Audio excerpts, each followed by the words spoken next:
Welcome to Life Hacks Beyond Convention with Dee and Sonia. So when you came back, did you stay with your mum and dad for a Yeah, while, or I did. Yeah, that was fun. Well, and that's it. That was the worst case scenario, isn't it? I'm going to have to go Yeah, live with mum and dad for a while and get back on my feet. yeah. Yeah, yeah, Because Dad would come yeah. home from the pub every night and want to scream at me. So Mum and I'd be Mm, talking in the kitchen at the dining table, and we'd hear the car come up, and I'd just walk up to my bedroom and shut the door. mm, So I did. The skills I learnt there were that um, he was going to yell or carry on no matter what. And I used to mm, always bounce back and scream at him, and everyone would see me making the noise, not him, or not what he'd said sometimes under his breath. And I just learnt to go, well, you're going to do that anyway. I'm just not going to be here for it. But also, I just learnt to be in silence. And mm, that skill actually did a lot of healing of our relationship because I just didn't react anymore. He could say mm. something, it was always this, I joke, it's always the sky is blue, and he'd say, don't be stupid, Dorothy. But I just go, okay. And my child's biological father was there for a meal one day. We were eating tzatziki with pita bread cut into triangles.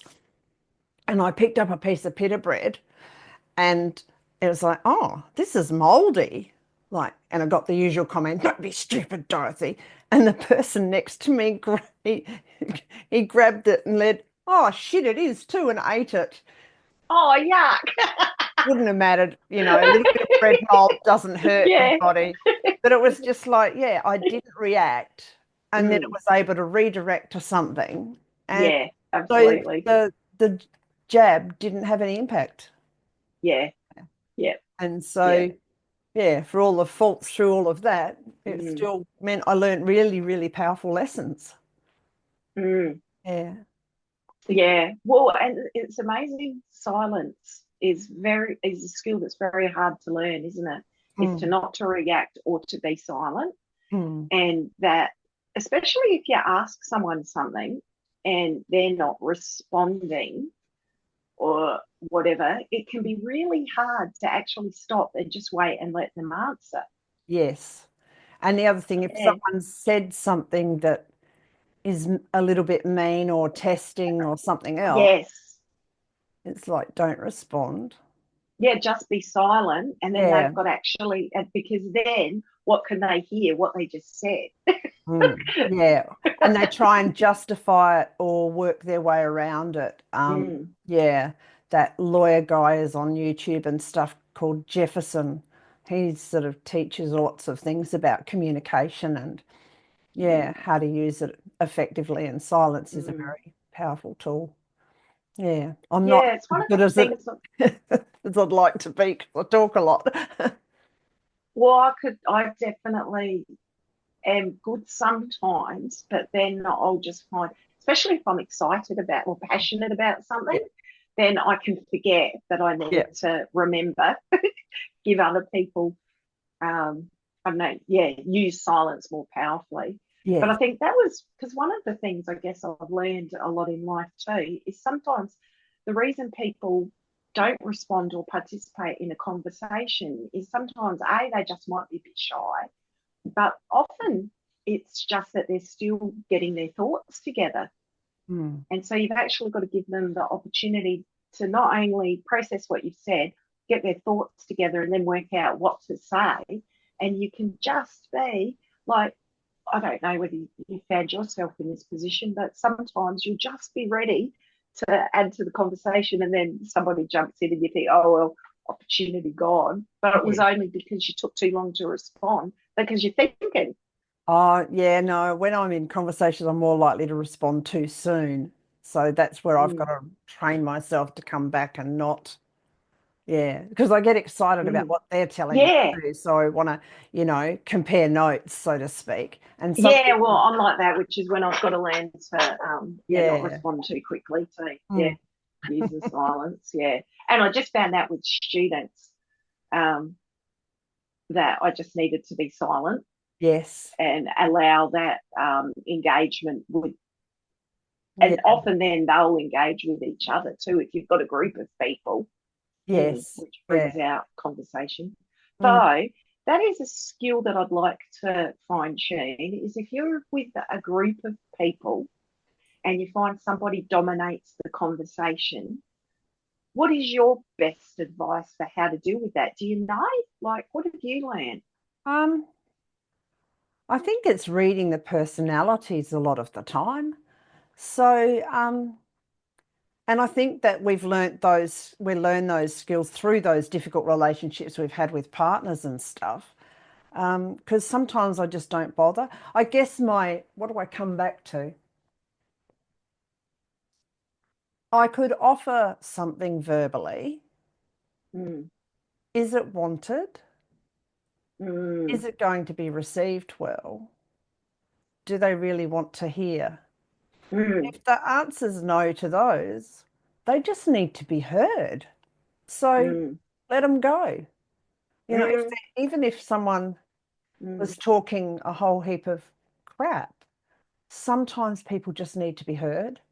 And mm, especially if they're older and alone, mm, something like that, or yeah, they're not getting what they need in their mm, other relationships. Sometimes they just need to tell you how they did this, that, and the other 15 years ago and mm. listen to the story. It's actually true because one of my friends, she was just saying, like, just this week just gone by, she was telling me how she was down in our mall and there's a playground there. Anyway, there's been these interactions because she catches the bus a lot.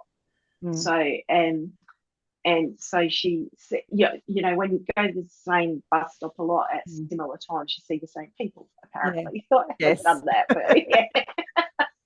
So there's this family, like it's a mum and two children, Mm. and the older child is quite rebellious and Mm. doesn't speak to his mum nicely, and whatnot. And it's only about seven. He's only about 7 or 8. Mm. Anyway, she was just saying how they were at the playground. So the playground's quite near to where the bus stop is. Yep. Um, and the older child was up doing something in the playground, but was being quite nasty to mum and Mm. whatnot. But Yep. the young one was just, standing there looking. Who knows what he was doing? Taking it all in. Anyway, yeah. So my friend, she started to engage with the younger child, just talking. She actually turned her back to the older child, Yep. and was just talking to the young one, just engaging because they're all going to be moving over to the bus stop. Do you know what I mean? Nothing else. And she said within a minute or two, the older child had come down and was sidling in and just trying to come round so that he could engage as well. And she said eventually when he because by now his behaviour had de-escalated, and she said it Mm. was really amazing. All Yep. he wanted was to be listened to and talked to That's right. nicely. Just Yeah, to be heard, to be part of the yeah, conversation. yeah, just to be part of the Yeah. conversation. My mother looked Yeah. after some kids. I went to visit my mother in Tennant Creek, and she looked after some kids that came off Tennant Creek Station. They were the managers of that. And the older boy, Michael, was being a brat like that. And little Stevie was quite young. Margie was quite, yeah, a bit younger too. So Michael was the oldest kid. I'll have to send this to their mother.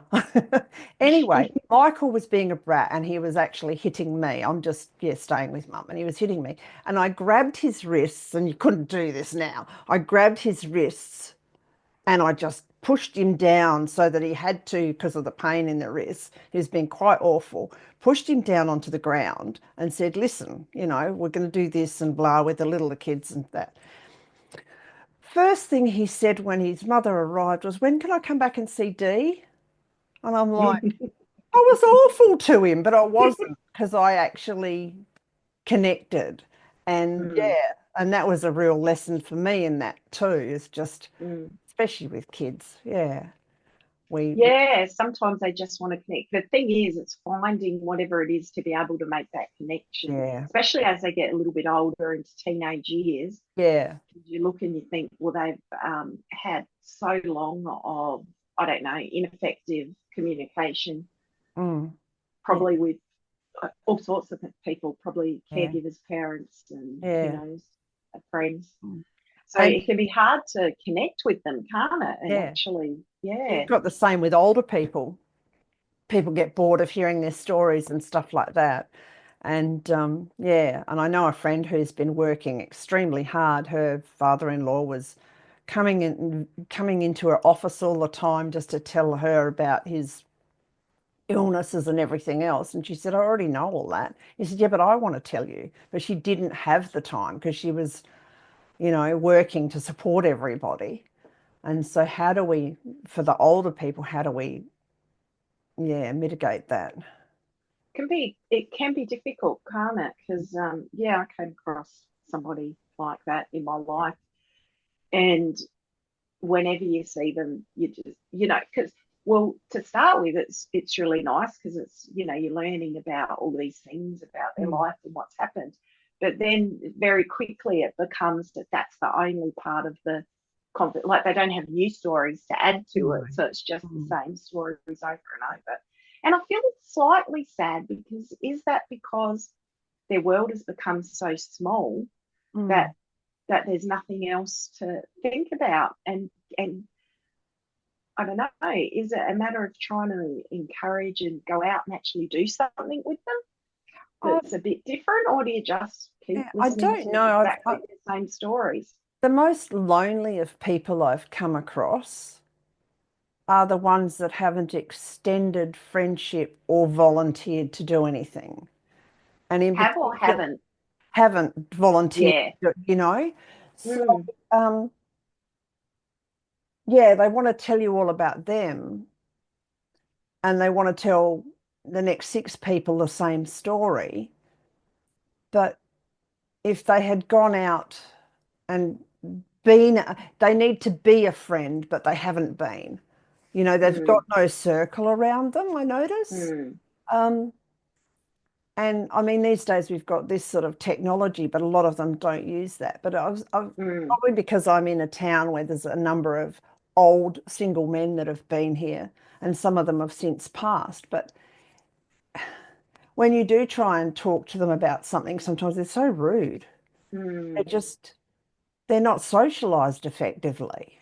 And you mm, can't really help someone like that. If you have to be with them, listen to them and don't, yeah. mm, But they're not, yeah, people that are like that never ask how you are. They never ask questions of anybody. They're not really interested in anybody else. And then mm, I've suggested to a couple, like, yeah, have you thought of joining this group or that group? Oh, I'm not going to go there. So, or okay, you're creating your environment. Go for it. Hit the subscribe button below if you want to follow life hacks beyond convention.